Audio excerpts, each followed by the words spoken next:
It's pretty well known to Star Trek fans that the original series was cancelled well before its time.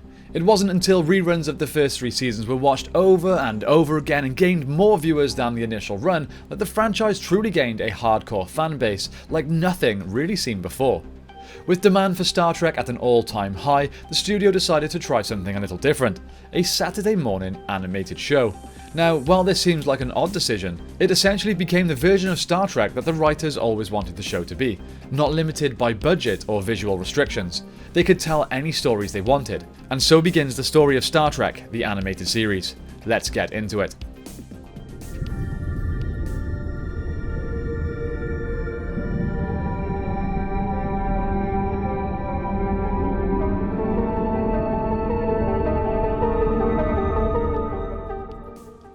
Before we get started guys, please take a second to consider subscribing. This channel is a brand new venture, and if you're into Star Trek, we are confident that we will be putting out content that you will love. Hitting that subscribe button helps us out a lot. Thanks guys. So despite some questionable animation, at least by today's standards, and some very wacky colour choices, these 22 episodes really pushed the boundaries with Star Trek stories. The animated series ran for just 2 seasons in 73 and 74, winning an Emmy in 1975. It was more than just a quirky cartoon about the adventures of Kirk, Spock, Bones, Uhura, and assorted members of the Enterprise crew. The animated series also made Star Trek feel even more bizarre and colourful, with added alien characters, unusual destinations, and its own sense of humour. It also broke new ground, giving female characters and Native Americans more of the spotlight.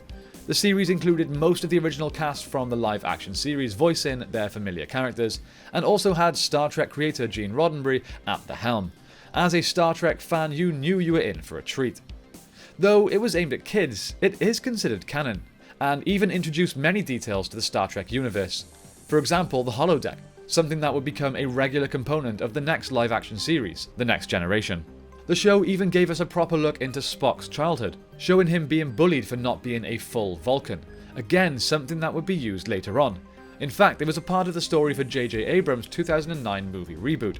It's almost as if the longer this show is about, the more it becomes canon. The show was more than just an extension of Star Trek in cartoon form. It explored bold new themes that the live-action series never got around to tackling. Free from the constraints of needing to have humans play alien roles, this series allows for some unusual alien species. Plant monsters, snail squids, and flying octopuses all make an appearance. 2 of the bridge crew are a humanoid cat and a being that has 3 arms and 3 legs, neither of which would have been possible in live action, at least not in any realistic form. This is probably the best aspect of the show, as it really enhances the feel of a multi-species crew. The plot of the episodes are very memorable and very reminiscent of the original show, while also adding its own spin on things to make it more unique. In fact, some episodes such as More Tribbles, More Troubles and Once Upon a Planet act as sequels to episodes of the original show. Some of the writers from the original series returned to write episodes for the show as well, bringing home the feel of this show being a true successor to the original series. Now, with the success of Lower Decks, the next Star Trek animated series, I feel a newfound appreciation for the original. Now, I don't mean that to sound like I think Lower Decks is bad. In fact, I love it, it's fantastic. The difference is, the focus of Lower Decks is clearly on humour. It still tells thought-provoking stories, but doesn't capture the feel of live-action shows like Star Trek the animated series did. Imagine trying to make a Saturday morning kids show fit in with a serious sci-fi show from the 60s, while also making it enjoyable for kids. It's quite a challenge, yet one they succeeded in. Although it is worth pointing out that they overshot their target audience a little with the addition of subjects like suicide.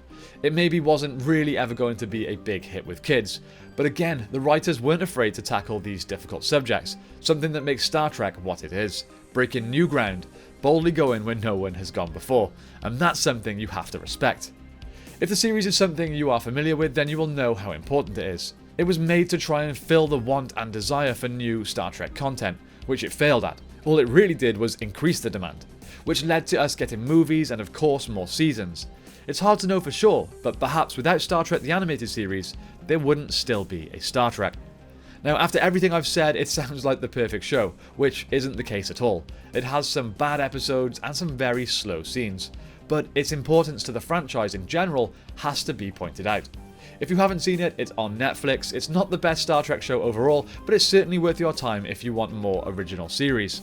That's pretty much it from me today. I wanted to make this video purely to celebrate a show that doesn't get talked about enough.